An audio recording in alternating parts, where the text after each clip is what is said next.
So thank you for the presentation. We'd like to start the presentation now. We are already late. So the topic of today's discussion is management of rheumatoid arthritis. So what we will do today, that we will have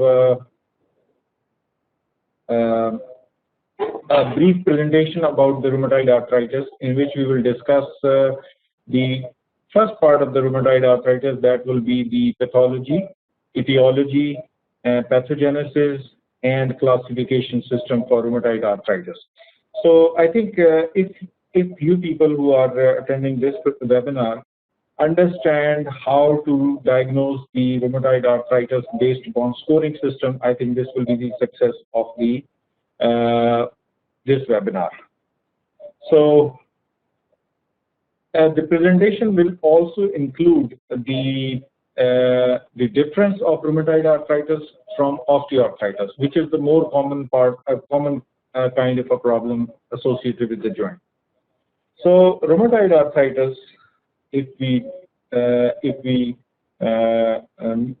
give a definition of rheumatoid arthritis, the rheumatoid arthritis is a chronic multisystemic disease of unknown cause with variety of systemic manifestation, and characteristic features of the rheumatoid arthritis is persistent inflammatory synovitis. So this is the hallmark of disease rheumatoid arthritis, that is that there is a persistent inflammatory synovitis, and it usually involves the peripheral joint in symmetrical distribution.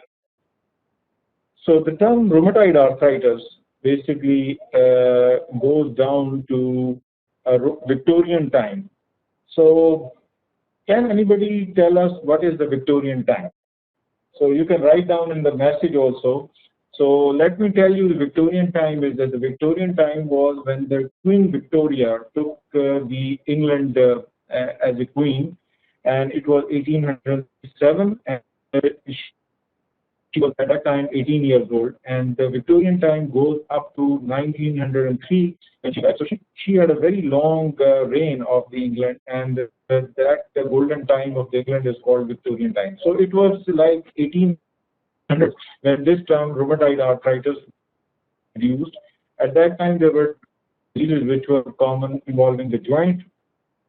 One was the gout and one was the rheumatic fever. So he noted that the rheumatoid arthritis was a different disease as compared to these two. So that term rheumatoid arthritis was basically, it took many years before it was published in this literature. So the rheumatoid arthritis is a complex disease, and it affects all ethnic backgrounds, and it is the third most common arthritis behind osteoarthritis and gout. In our country, it's also very common, and it is a kind of an autoimmune disorder. This is more common than the psoriasis, Crohn's disease, multiple sclerosis, and other basic autoimmune disorders.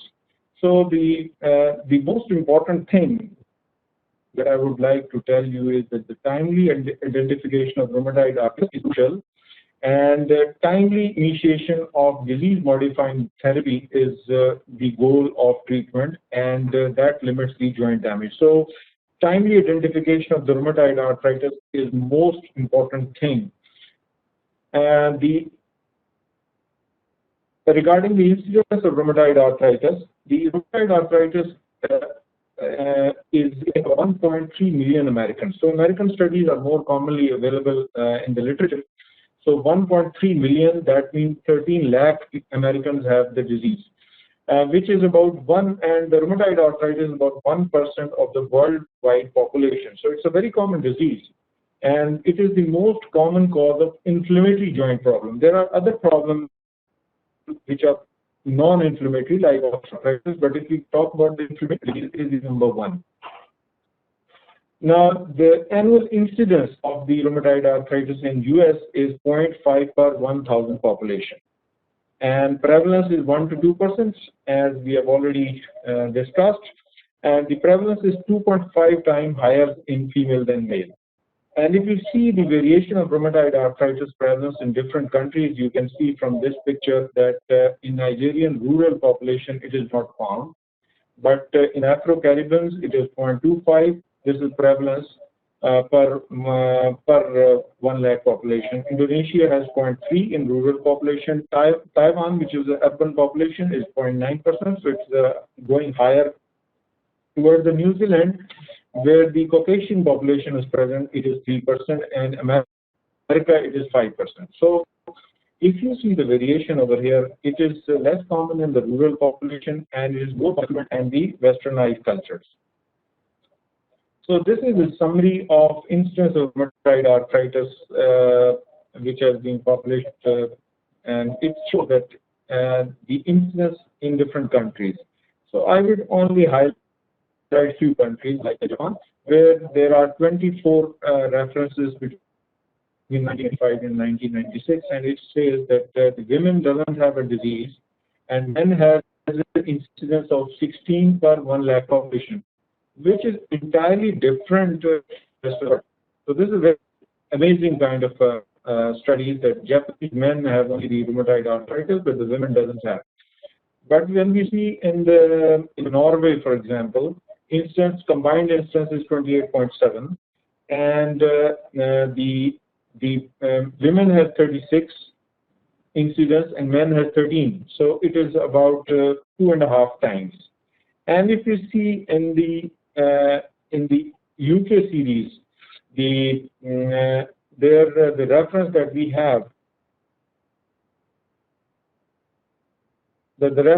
have, they include 37 studies, which show that the women have 36 incidents per 1 lakh population, and men have only 14. It is comparable to the Western world, but the Japanese have very, very different kinds of incidents. Now, coming toward the age distribution, here this graph shows that the age distribution. The black one is the females, and the purple color is for male, and the in between is an average. So if you see that the incidence of rheumatoid arthritis is increasing from 18 to 34 age groups, and it is highest at 50 and 64 years. But mind it that this literature is from the American population. In our population, if you see, we would have a slightly earlier age at which the peak would have been present.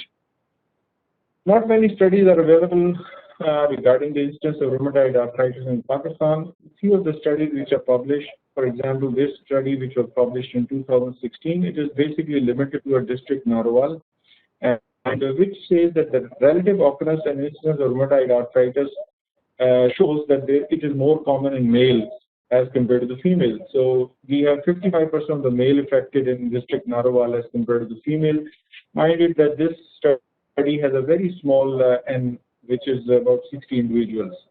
And it is more prevalent in the age group of 41 to 50 years.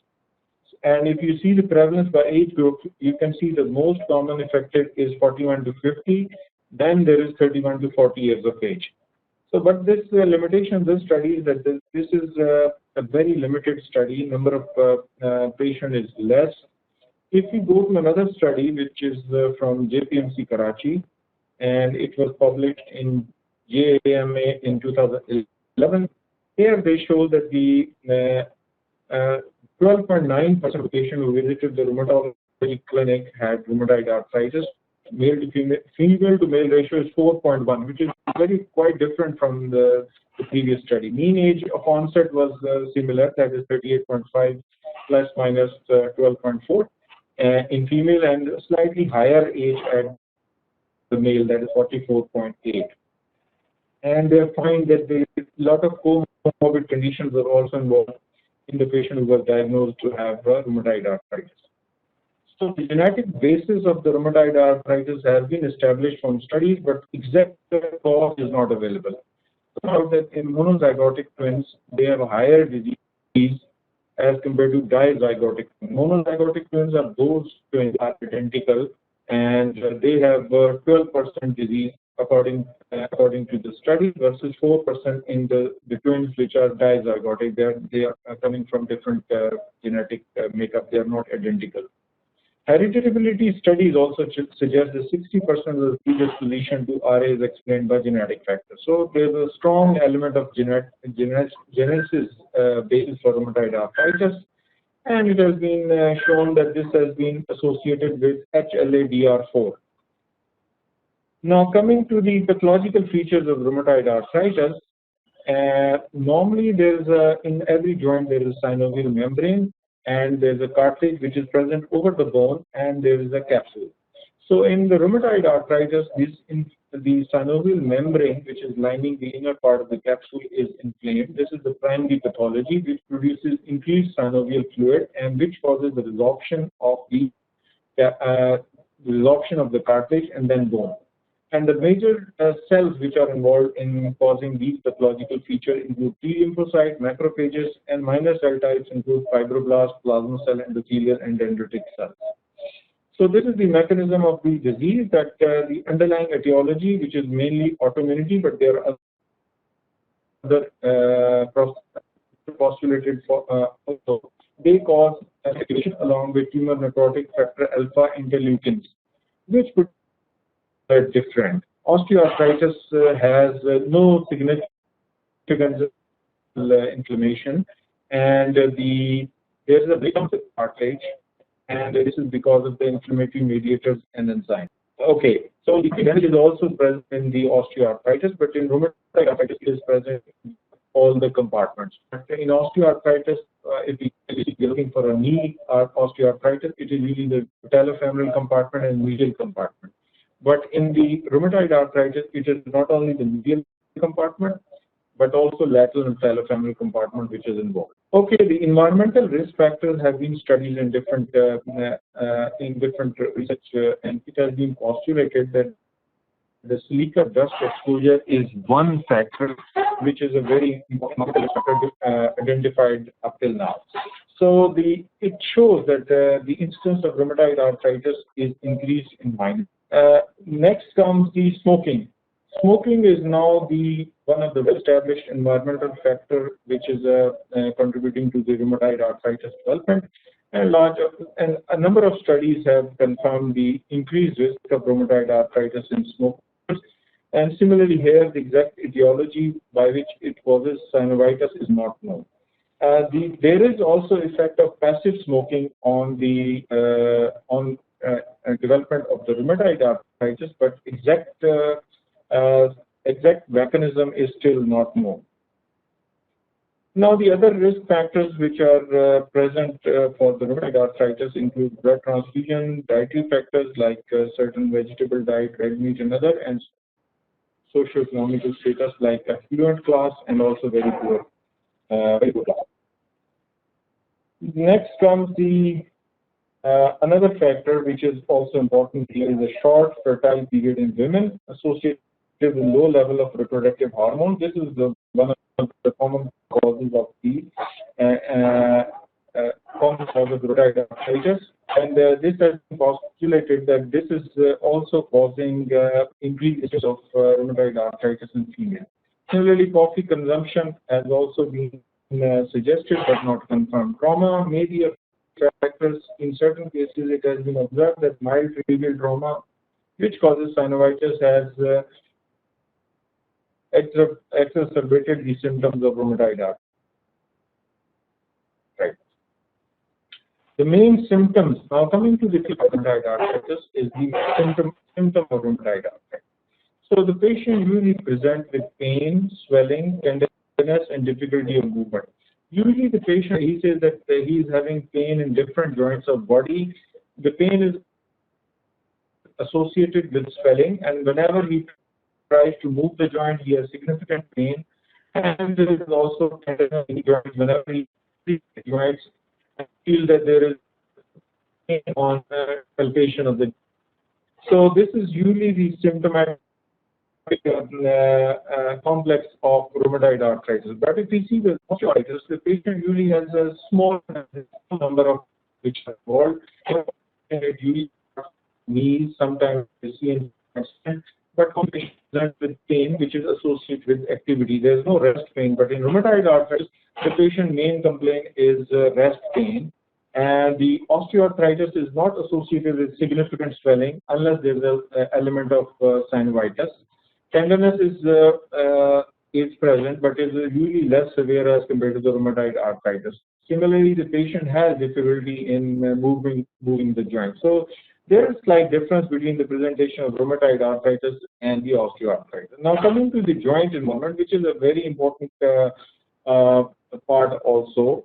On the right hand side we have osteoarthritis, and the left side we have rheumatoid arthritis. If we see in the hand, for example, the CMC joint and proximal interphalangeal joints are usually involved in the rheumatoid arthritis. Here, the distal joints are usually involved in the osteoarthritis at a later age. Elbow joints are commonly involved along with shoulders, but the shoulder and the elbow joint in the osteoarthritis are less common. Similarly, the hip joints are more involved in the osteoarthritis, especially in the Western population, but less common in our population. But the knee joints are commonly involved in both kinds of arthritis.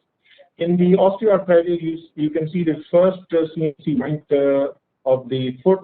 This is commonly involved, but in the rheumatoid arthritis, it is not the first joint, but the MP joint of the.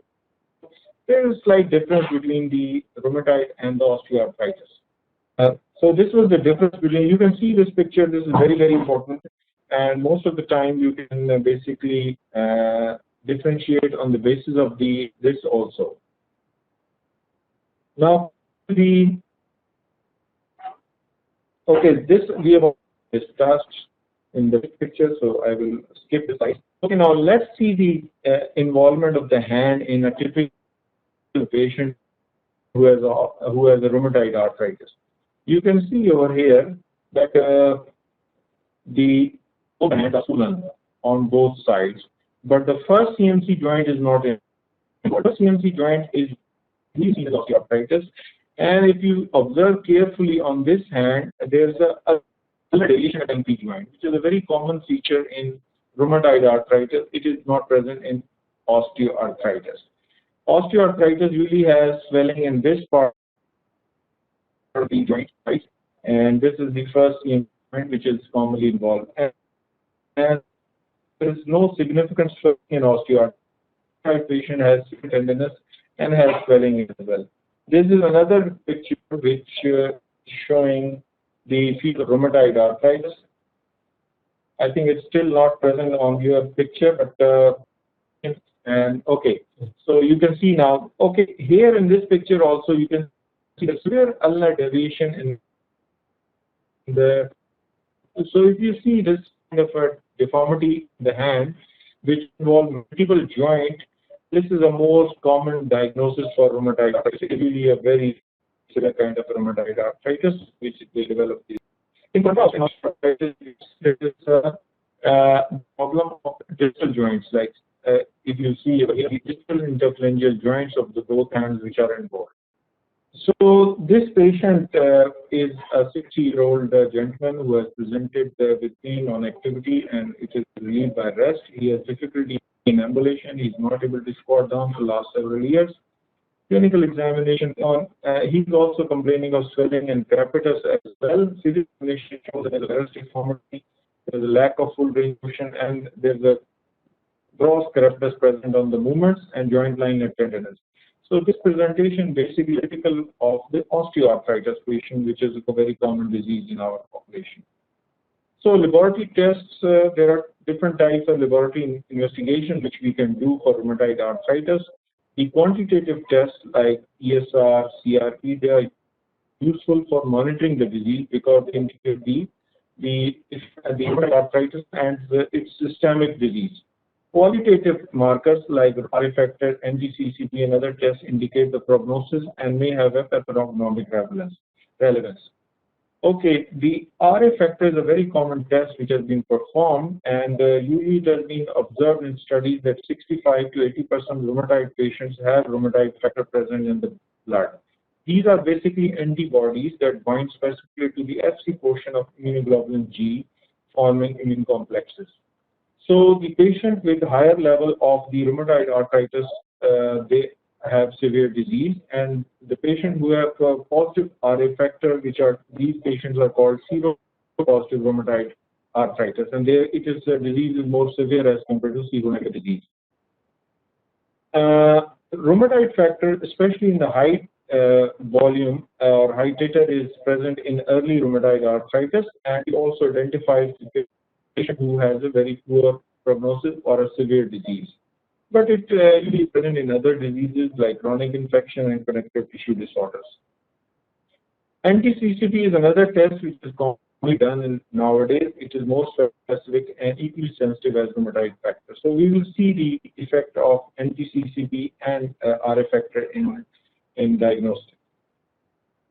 Okay, now let's skip this side and come to the diagnostic criteria for classification of rheumatoid arthritis. Now, as we know that the late 1800 rheumatoid arthritis was diagnosed as a different entity, so different criteria were established.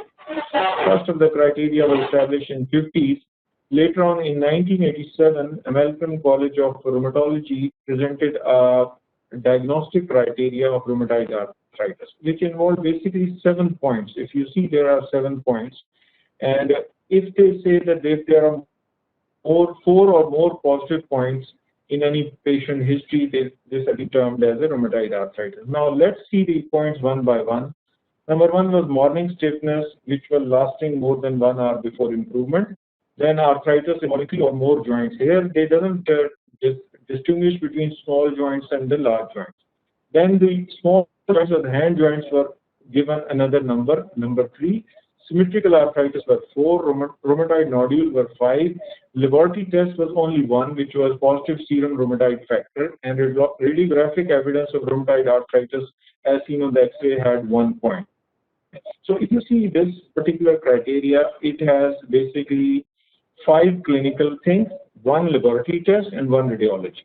So if you have a 4 or more than 4 present, then you would have the positive diagnosis of rheumatoid arthritis. But this criteria has very shortcomings. So American College and the League was continuously updating their information, and until in 2010 they revised this classification and called as 2010 ACR Ullah classification system for the diagnosis of rheumatoid arthritis. They divided this into 4 types.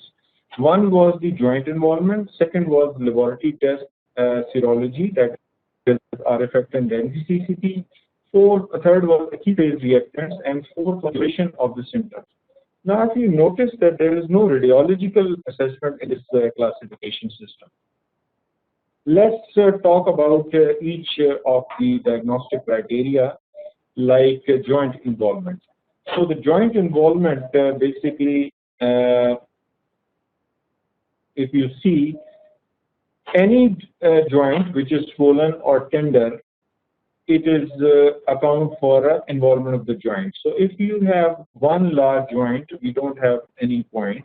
If you have 2 to 10 large joints, this gives 1 point. If there are 1 to 3 small joints, and which excludes the large joint, then you have a score of 2. So if you are having a 4 to 10 small joints involvement, we will give the patient score of 3. And more than 10 joints with at least 1 small joint gives a score of 5. So the criteria which has 6 or more points for positivity, you can see that the 5 points we can get from only the joint involvement, which is a very, very important thing. Now, small joints, what we call as a small joint, is metacarpophalangeal joint of hand and foot, proximal interphalangeal joint, metatarsophalangeal joints of 2nd to 5th toe, and thumb interphalangeal joint. Thumb doesn't have proximal interphalangeal joint, it has only 1 IP joint.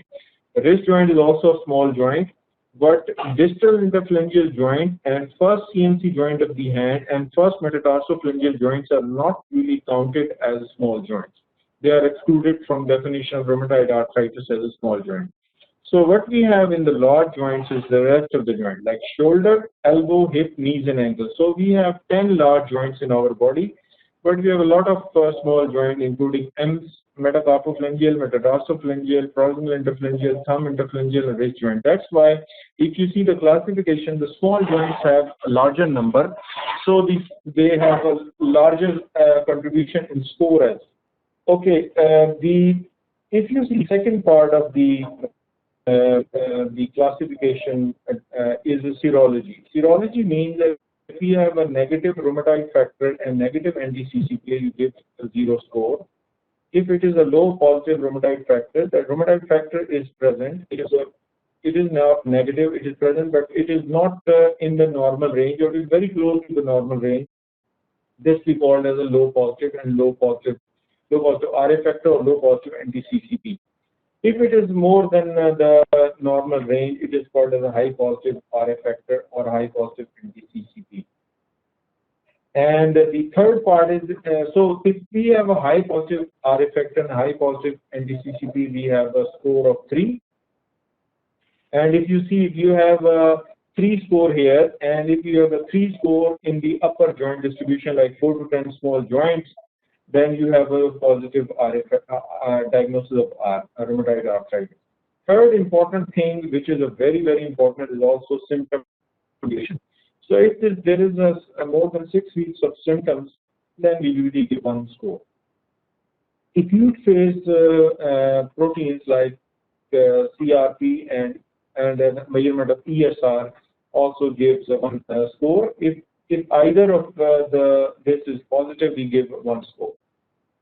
So that is basically the classification of the rheumatoid arthritis or diagnostic criteria of rheumatoid arthritis.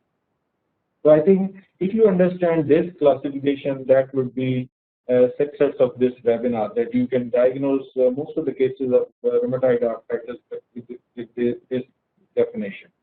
Now there are 2-3 points in the classification that we have to see as well. One of the major criteria is that we have first exclude the other diseases as well. If there is some cause of synovitis or other connective tissue disorders, we cannot use this particular kind of a scoring system. Okay, and similarly, if you see radiological assessment, the radiological assessment is not present in the score. But if you already have a radiograph for other reasons, the patient already had already done and you see typical erosions on radiograph, we'll talk about, then you can also know rheumatoid arthritis based on that. But this criteria, 2010 criteria, doesn't include radiographic assessment, which was present in 1987 criteria. Okay, now coming to the false positive classification. So the patient has more than 10 joints involvement with 1 small joint. He gets a score of 5. RA factor and DCCP are both are negative, but the duration of symptom is more than 6 weeks, and ESR and CRP are negative. So he gets a score of 6. So this is basically typical of osteoarthritis, when there are a lot of joints involved, and mainly there are the large weight-bearing joints which are involved, and possibly there is some kind of inflammation, and the symptoms are more than 6 weeks. We can have this diagnosis, which is a false positive, although it is positive in this classification, but this is the cause of the inflammatory osteoarthritis. A false negative classification, if you see, for example, a patient has 4 to 10 small joints involvement, apart from the large joints, he has negative RA factor, negative anti-CCP, and symptom duration is less than 6, but he has abnormal CRP or ESR. So based on this score, you can say that the patient is developing disease, but it is too early to diagnose the rheumatoid arthritis because the symptoms are less than 6 weeks old. So these patients usually are the false negative patients. They have the rheumatoid arthritis, but they have early seronegative rheumatoid arthritis.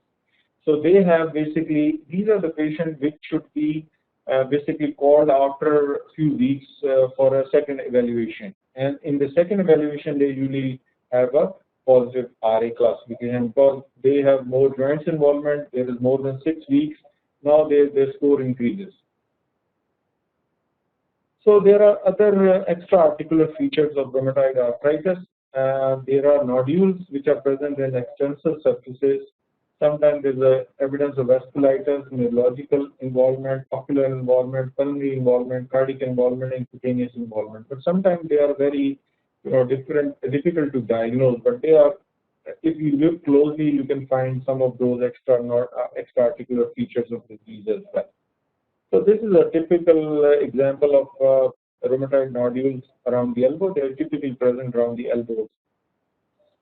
Now coming to the X-ray changes in rheumatoid arthritis and the comparison with the X-ray changes in rheumatoid arthritis. Usually the X-ray shows a soft tissue swelling sometime as well. There's a periarticular osteopenia. So if you see a knee X-ray, I will show you some X-rays as well. The area below the subarticular, below the articular cartilage is slightly of a lesser white you see over there, which is classified, which is called as a periarticular osteopenia. That is around the articular surface there is osteopenia. Similarly, there is a loss of joint space, which is symmetrical in the knees. There is some bony erosions also, which is because of the inflammatory enzyme. Sometimes subchondral cysts are present. There may be subluxation or ankylosis of the joint, which is not typically seen in rheumatoid arthritis. So in osteoarthritis, we don't have soft tissue swelling. Periarticular osteopenia is not present, but usually we find subchondral sclerosis, that the bone is more thick in the osteoarthritis rather than rheumatoid arthritis. Joint space loss is seen in osteoarthritis, which is usually the medial compartment in the knee, not in both the compartments. Bony erosions are not seen, but here in osteoarthritis, you can see the osteophyte, the opposite of the erosions. Subchondral cysts may be present, but they are typical feature of rheumatoid arthritis. Subluxation is usually seen at the later stage of the osteoarthritis, and ankylosis is very rare. So that is, we already have discussed this part. Okay, this is the X-ray which is showing the changes in the hand and the wrist joint. So you can see that there is a decreased joint space. You can see there is ankylosis. Joint space is typically slightly more as compared to seen over here. There is the erosions over here. You can see erosions over here, and they are present in other X-rays as well. So these are typically seen in the rheumatoid arthritis. But if you see a similar X-ray of osteoarthritis in the patient, you won't find this erosion. And usually this joint is more commonly involved. And the interphalangeal joints, distal interphalangeal joints are usually involved. These are the MP joints, metacarpophalangeal, and they're usually not involved in osteoarthritis unless there is a secondary to, if it is a secondary to trauma. Okay, this is another X-ray which is showing the weight-bearing X-ray of the patient, and the weight-bearing X-ray of the patient shows that there is on the left side, if you see, that there is a reduced joint space over here, and it is also reduced over here. In typical osteoarthritis, you will find reduced joint space only here, not here. And similarly, there is a valgus orientation of the knee in this particular X-rays. Normally in osteoarthritis, there is varus alignment of the knees. So the weight-bearing X-ray is done in this method, that the source of the X-ray is far from the patient, and patient usually standing weight-bearing. So it gives a more accurate picture of joint space loss rather than lying down X-rays of the patient. So this is a skyline view, which also this is a normal skyline view of the patient, which is done in this manner. So the X-ray is tube is in this side. This is the film, and the patient is flexing the knee about 90 to 100 degrees. So usually we get the X-rays in different regions, like hip X-rays, where we get pelvis, AP, and lateral view of the involved hip. In the hand, foot, we get AP, lateral and oblique views. For elbow, wrist, we get AP, lateral and oblique views. For shoulder, we ask for anteroposterior, scapular, Y view, and axillary view. Cervical spine, AP, and lateral views are taken. Ankle also is a joint, so there are 3 views: AP, lateral, and mortise view. Mortise view is actually internal rotation view. where we keep the foot internally rotated for about 30 degrees. Another picture of rheumatoid arthritis. Okay, here this is a typical of rheumatoid arthritis, where you can see that there is a symmetrical joint space involvement in both sides, and it involves both the knee joints. There are erosions as well, but you can't see a typical osteophytes over here. Osteophytes are bony growth usually seen in the osteoarthritis, and it is usually not present in rheumatoid arthritis. But if you see osteophytes in a patient who is a rheumatoid arthritis patient, a known patient, that is because of the burnt out disease, and he is developing now the secondary osteoarthritis superimposed over the rheumatoid arthritis. That is a typical another entity as well. So this is a normal X-ray of the knee, AP, lateral, and skyline views. And here you can see also there's a periarticular osteopenia. Osteophytes are not much seen. This is another feature of the rheumatoid arthritis. Another X-ray of the patient. Here you can see that on the lateral side we have a good space, but on the medial side the space is decreased. This is typical for osteoarthritis, and you can see the osteophytes are also there. Then there is the subchondral sclerosis, which is this area, which is more white as compared to the lower down area. So this is called subchondral sclerosis. This area, the metaphyseal area, shows osteopenia and rheumatoid arthritis. It is not showing osteopenia and osteoarthritis patients. So you have to basically judge the X-rays, and you can most of the time you can diagnose the patient from the X-rays as well. Another patient who has symmetrical joint space reduction over here, you can see over there, and subchondral sclerosis is to some extent present. But on the opposite side, if you see that there is a subchondral sclerosis and there is the sparing of the lateral compartment, which is typical of osteoarthritis. And you can see also that there is a varus angulation on both sides. Another case of osteoarthritis. And in rheumatoid arthritis, now you can see there are erosions. Medially and laterally, both sides have reduced space. And there is an osteopenia over here. You can see over here. And there are no significant osteophytes. But over here in this X-ray, you can see there are typical, the osteophytes are seen. The X-ray picture is not clear in this presentation, but if you see an X-ray, you will find that this particular area shows, and this also area, and similarly in the lateral view, you can see osteophytes over here, around the articular surface of patella, and sometimes posteriorly osteophyte, and their anterior osteophytes over the tibial tuberosity are also present. Okay. Another case of osteoarthritis, you can clearly diagnose from a distance, medial joint space reduction, osteophytes.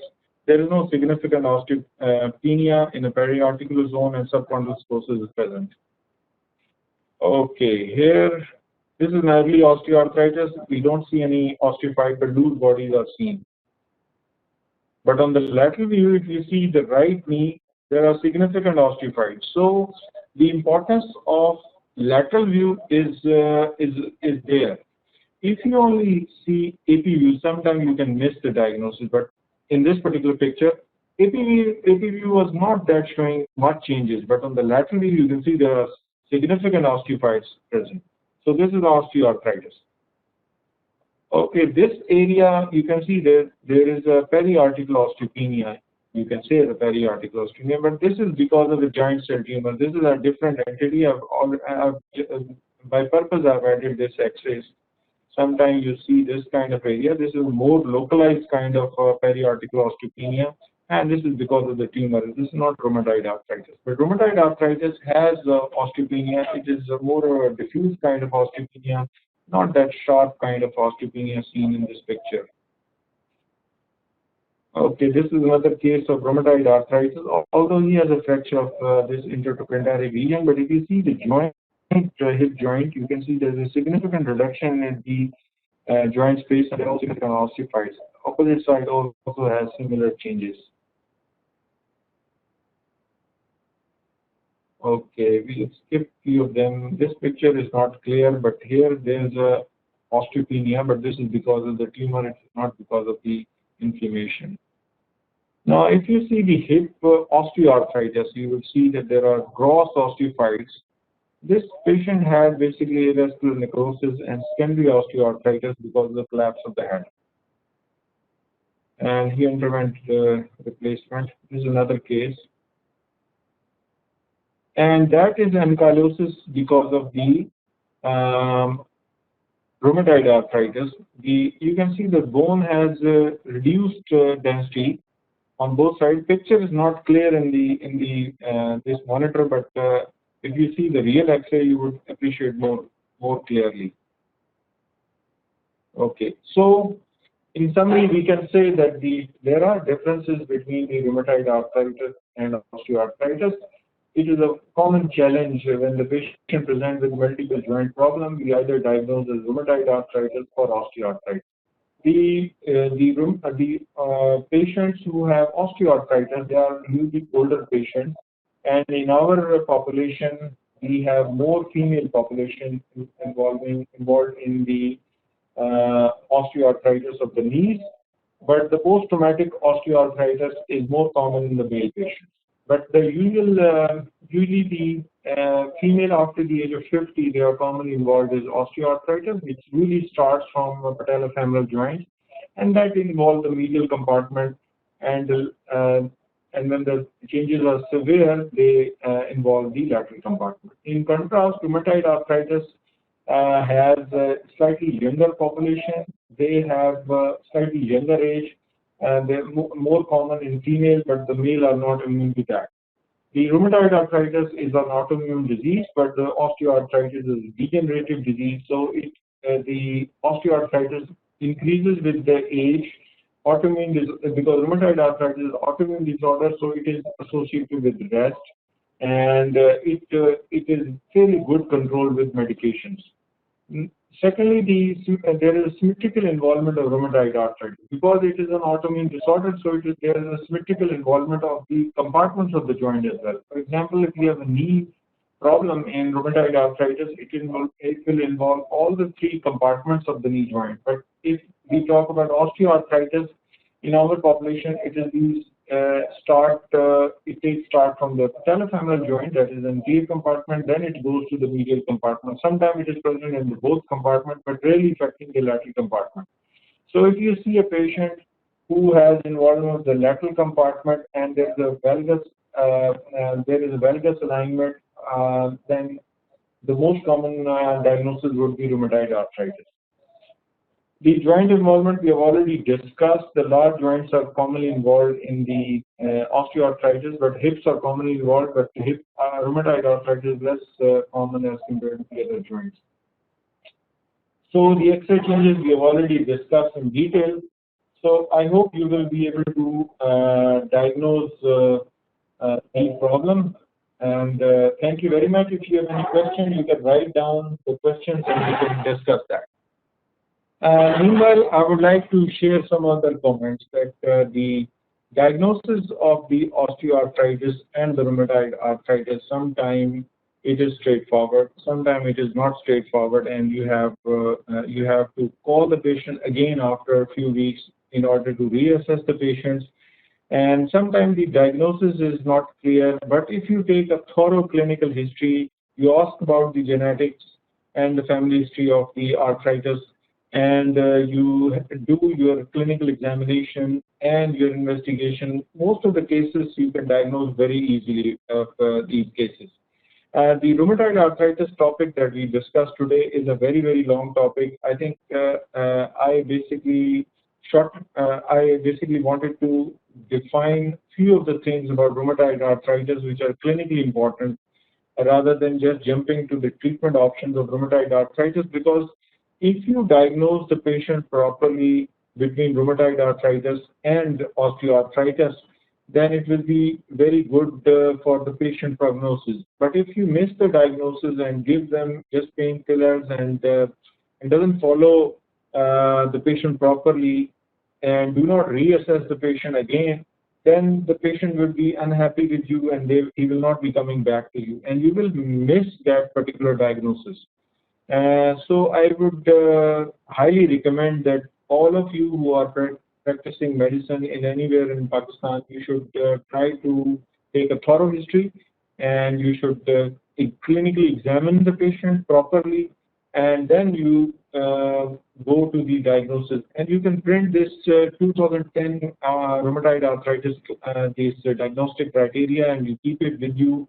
And whenever you have a patient, you can apply the criteria, and you should have a paper there. And for example, I have this paper with me that I usually keep this in my clinic, and I usually pick them up, and then I usually get the proper diagnosis of these. The management part of the rheumatoid arthritis we can discuss at some other stage, but for you people, it is best that you diagnose this disease properly. And similarly, in osteoarthritis patient, because if you do not diagnose the disease properly, you may be giving steroid to the patients who have osteoarthritis, and it will be very detrimental to those patients. To discuss our experience of rheumatoid arthritis at Qaeda-e-Azam International Hospital, we have a lot of patients who are presenting to us with osteoarthritis and rheumatoid arthritis. Usually, we have seen the female population affected with osteoarthritis and rheumatoid arthritis more. And this is because of many factors that we have in our population. In our female population, we normally see that their physical activity is much limited.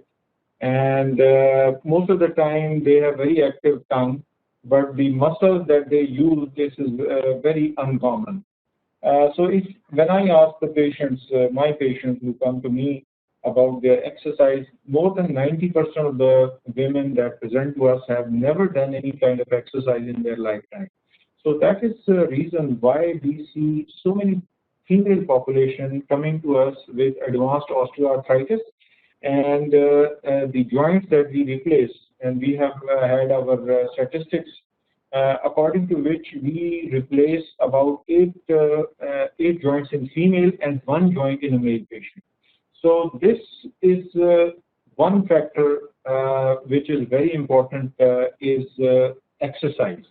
So whenever you see a patient with early osteoarthritis or early rheumatoid arthritis, you should always encourage them that they should do proper exercise. And if they are not doing exercises, for example, walk, and they are overweight or obese, then the risk of developing complication and severe form of either rheumatoid arthritis or osteoarthritis is quite likely. Thank you, Doctor.